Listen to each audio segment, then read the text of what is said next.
right. And now to finish off the cold email framework section of this course, once again, bringing this up, I just want to show you this visibly as many times as possible so that it starts to seep into how you think about writing emails.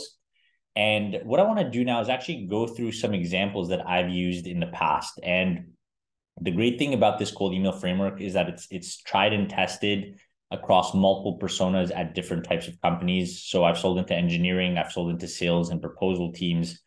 I'm now selling into HR tech, and this consistently, if you're doing it correctly, is getting me per email close to a 5% reply rate, which again, when you think about it at scale, is quite awesome because you don't have to do a ton of work to change each one of these emails. You have a solid framework in place, and you can just personalize in the PS.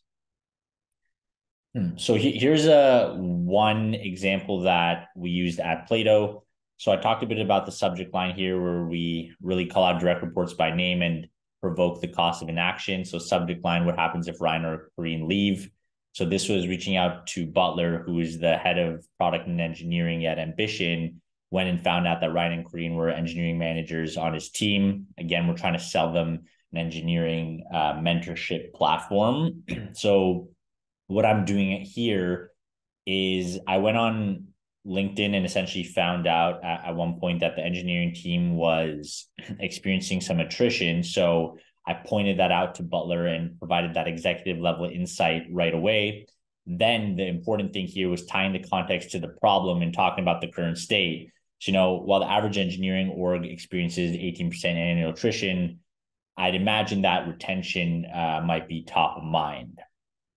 So then I go into the thought-provoking question around, curious, how are you empowering your managers like Kareen and Ryan and calling them out specifically by name to build a world-class engineering culture, right?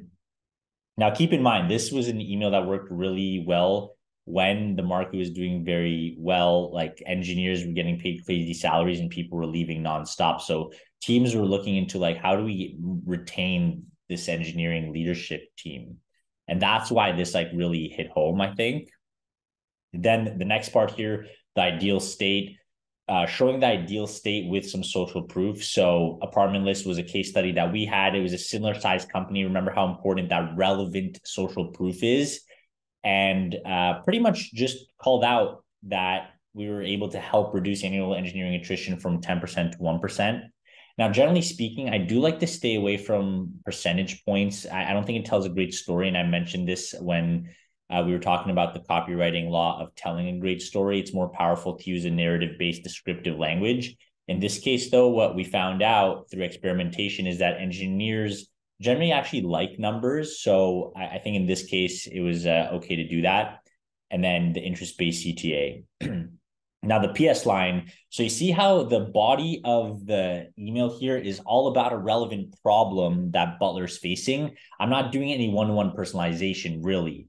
Where the personalization comes in, if you can do it, is in the PS. So Butler actually writes a blog about his sobriety. I called that out. I calculated the number of days that he's been sober based off of that first blog that he wrote. And just call that out to, again, stand out if you can. But again, the PS is like a separate mini email in itself. It doesn't disrupt the structure of your email, which is about relevance. So that's why I think this type of email worked really well. The meeting got booked and we ended up going through with a demo. Now at Lupio, here's another example with the same framework that we use. So again, everything I'm talking about is tried and tested. This is not stuff that I don't practice myself, and I'm only going to preach something if it works in the real world. And I think that's why I differentiate myself, because I'm still to this day testing these out. So at Lupio, we were selling it to sales engineering and proposal teams. So we were a RFP response platform. We helped sales and SE teams respond to RFPs faster and more efficiently. So here we had Catherine, who is one of the sales engineering leaders at Clearbit. So what we did here, again, context. So the first thing I usually do is I noticed that their sales team was growing like crazy. And this was back in 2020 or so, maybe 2019. Then going again into this current state. So curious, like with this massive growth, like how are your new SEs like Vivek? So again, calling direct reports out by name, ensuring that you respond to RFPs accurately and efficiently, which is essentially tying us up for the narrative-based ideal state, but really just getting someone to stop here and think like, yeah, now that we're growing so much, like, have we really thought about our RFP process and making them think about that, which maybe they haven't on a daily basis. And I think that's why the thought-provoking question is so important. Then going into the narrative-based ideal state. So you can see here, I'm not using any specific numbers or anything like that. I'm trying to paint a picture in their head of how annoying it is to manually search for answers, to copy and paste, spend hours on RFPs.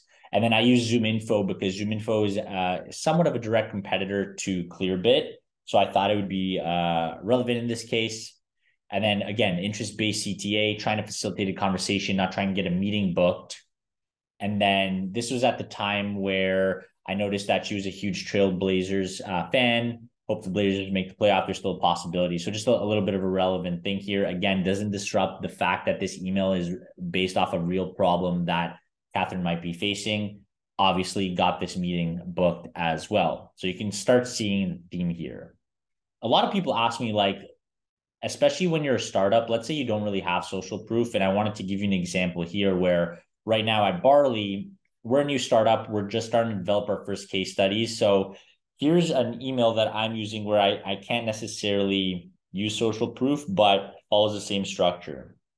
So at Barley, we're selling a compensation management platform that helps teams communicate and analyze compensation for their employees.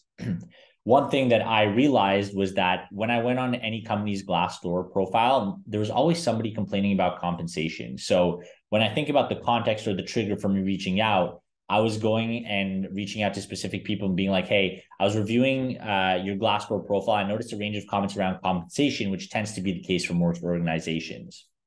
Now, something I actually want to point out here that's quite important. You don't want to attack someone. So you don't want to be like, hey, I noticed there's a ton of negative comments around compensation. So what I'm trying to do here is soften the language and say, hey, which tends to be the case for most organizations. So like, don't worry, I'm not calling you out specifically. You're not doing a terrible job. This is the case for everybody, right? So that's like a relevant trigger. Then what I'm trying to do here in the current state is talk about a challenge that I'm hearing. So a big challenge I'm hearing from people leaders right now is that even when they feel on top of compensation, so even if like you feel like you're doing a good job, the perception of unfair pay alone is enough to impact employee trust and potentially lead to the loss of high performers. And this goes back to that idea of providing some kind of insight into people and tying the context to why that is a problem and why more people in the industry are experiencing it. Then go into the question, like, how are you and then again, direct report, how are you and your compensation manager, Emily, staying on top of this, right? Getting them to think a little bit and take a pause. Then transitioning to the ideal state, imagines, and I love the word imagine, right? It's like you're painting a picture. You want them to be able to put themselves in the situation. Imagine your managers had all the data that they need to make informed and fair pay decisions they can communicate easily. Then going into an interest-based CTA, a little bit different than the other ones I had here. So if that's interesting, happy to send a painless 90-second demo overview your way. And then typically, again, you're trying to facilitate the conversation. Right now, I'm getting a lot of responses like, sure, send me the video. And then what you're trying to do is gouge for interest after that little mini demo and see if you can ultimately get a demo booked. So you're playing a bit of a longer game, but this is what you need to do in this day and age. I think a lot of the times when we're prospecting now, it's a lot more about educating people, especially if you're a smaller company where people won't really know who you are, which is very much the case for us at Barley right now. So I hope these real world examples were super helpful. And once again, the cold email framework, take this and put it somewhere close to you so that if you're ever stuck and need to come up with an email very quickly, you have this at your disposal. And in the next section, we're going to go into sequencing. So, okay, great. You have one email, but how are you now going to put everything together? And I'm super excited about that.